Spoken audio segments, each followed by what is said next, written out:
Imagine this. You get constructive feedback from your manager. It's not harsh. It's not even unfair. In fact, it's actually pretty reasonable. And yet you think about it all day and you think about it at night when you go home. You analyze your tone, you analyze your manager's tone, and you start questioning, am I even cut out for this role?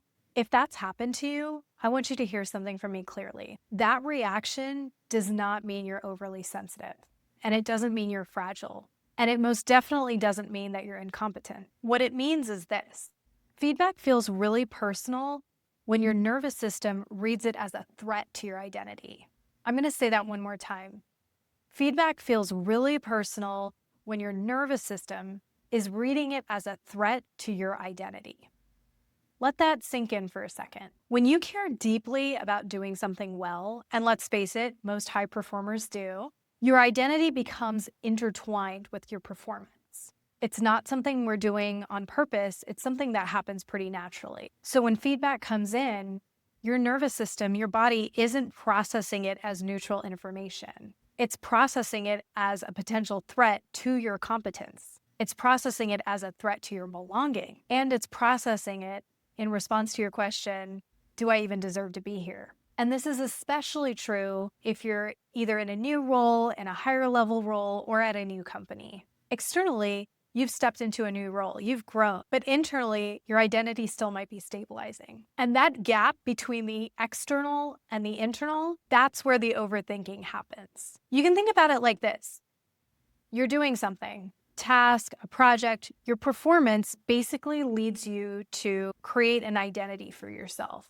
Any task, any project that you take on, you're very closely linking that to your identity. And under pressure, when somebody says something to you or gives you feedback or a peer says, are you sure you're doing that right? That comment registers as a threat, which ultimately leads to overactivation. And then that can turn into a constant feedback loop of making you kind of on edge, making you nervous, and then feeding into that anxiety even more. So when performance and identity are tightly fused together like that, the comments, the feedback, all of that feels like danger. It doesn't just feel like normal data coming in. And of course, when your nervous system detects a danger, it moves into protection mode. And that protection manifests as overanalysis, replaying things in your head, and of course, spiraling a little bit. And remember, this is not because you're incapable or incompetent. It's because you're activated.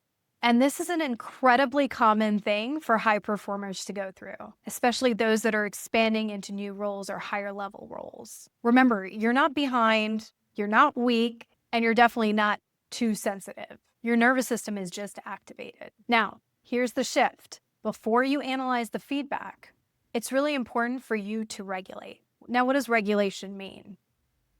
Means take a pause, take a breath, let your body settle down, because you cannot properly and clearly process feedback while you're in threat mode. But once your system is regulated, you can ask yourself, what is actually being asked of me here? Is this just data and information? Is this somebody's preference of how I need to behave or how I need to do a project? And you can find out, is this growth guidance? Is this something that's going to actually help me grow into my next role or into this one? When you create a little bit of separation between your performance and your identity, that's the real shift. And here's something important to note.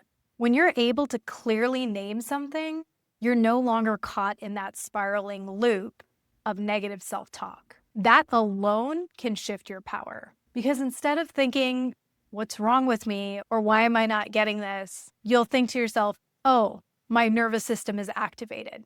You're bringing awareness to what's actually happening in your body. And these are two very different positions to operate from. Most people try to solve this problem by saying to themselves, oh, I need to be more confident. But confidence, the problem with confidence is that it can be faked. So imagine that you're going up on stage to give a big speech or something like that.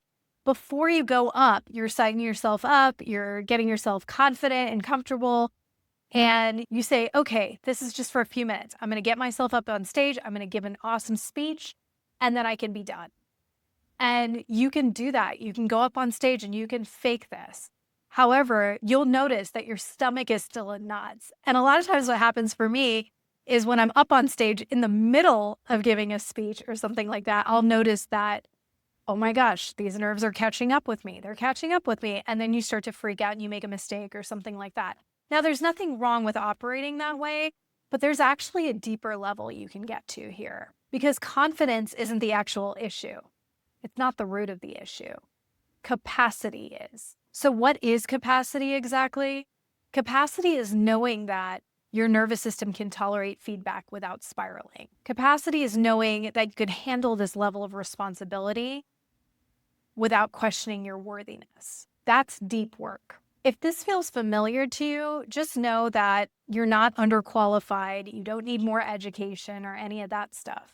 What's happening is that your inner identity just hasn't caught up with your external reality just yet. And the deeper work is learning how to regulate in these moments. So feedback becomes information rather than an identity threat. And you don't have to do this work alone.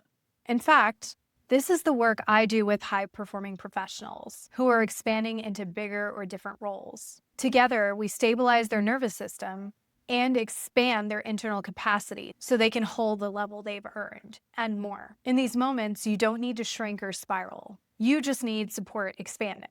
If this resonates, you can find more details down in the description below, and I hope to talk to you soon.